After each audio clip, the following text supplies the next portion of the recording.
Woakes വാഗൻ്റെ ബീറ്റിൽ എന്ന് പറഞ്ഞിട്ടുള്ളൊരു model. അത് കൊടുത്തൊരു ക്യാപ്ഷൻ എന്താണെന്നറിയാം, തിങ്ക് സ്മോൾ. അന്ന് ഇവർ തിങ്ക് ബിഗ് എന്ന് പറഞ്ഞിരുന്ന ഒരു കമ്മ്യൂണിറ്റിന് മുമ്പിൽ പോയിട്ടാണ് വോക്സ് വാഗൻ എന്ത് ചെയ്യുന്നത്, തിങ്ക് സ്മോൾ എന്ന് പറഞ്ഞിരുന്നത്. അതിനടിയിൽ കുറച്ച് കാരണങ്ങളൊക്കെ എഴുതി. കസ്റ്റമറുടെ ഡിസിഷൻ എങ്ങനെ മാനിപ്പുലേറ്റ് ചെയ്യാൻ പറ്റും എന്നുള്ള പ്രാക്ടീസിൻ്റെ പേരാണ് മാർക്കറ്റിംഗ്.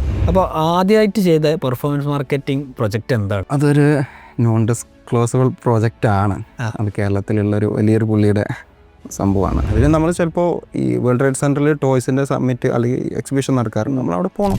അവിടെ പോയിട്ട് അടുത്ത വർഷം വരാൻ പോകുന്ന സാധനം എന്താണെന്ന് നമ്മൾ പഠിക്കണം. അത് യൂസ് ചെയ്യാൻ പോകുന്ന കസ്റ്റമേഴ്സാണെന്ന് നോക്കണം. ആ കസ്റ്റമേഴ്സിനെ നമ്മൾ ആദ്യം ഇവിടെ ഡേറ്റിൽ ഉണ്ടാക്കി വെക്കണം. എസ്പെഷ്യലി യുവിൻ്റെ ഈ ഉള്ളേരിയകളുള്ള ഏരിയ, ഫാർ ഏരിയകളുണ്ട്, അവിടെ കടകളുണ്ടാവില്ല, മാർക്കറ്റുകളുണ്ടാവും. അത് ടൗൺ അല്ല, ടൗണിൽ നിന്ന് ഒരുപാട് ഉള്ളിലോട്ട് പോകുന്നു. ആ ഏരിയ എന്നാണ് ഏറ്റവും കൂടുതൽ ഓർഡർ വന്നത്.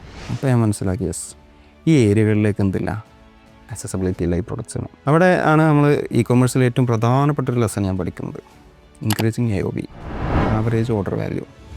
ടെക്നോളജി പ്ലാറ്റ്ഫോമിൽ എന്ത് ഇൻട്രസ്റ്റ് കൊടുക്കണം എന്നുള്ളിടത്ത് ഒരു സ്പെഷ്യൽ സെൻസ് നമുക്ക് വരും. അതാണ് സക്സസ്ഫുൾ ആയിട്ടുള്ള എല്ലാ ഡിജിറ്റൽ മാർക്കറ്റേഴ്സിൻ്റെയും സീക്രട്ട്.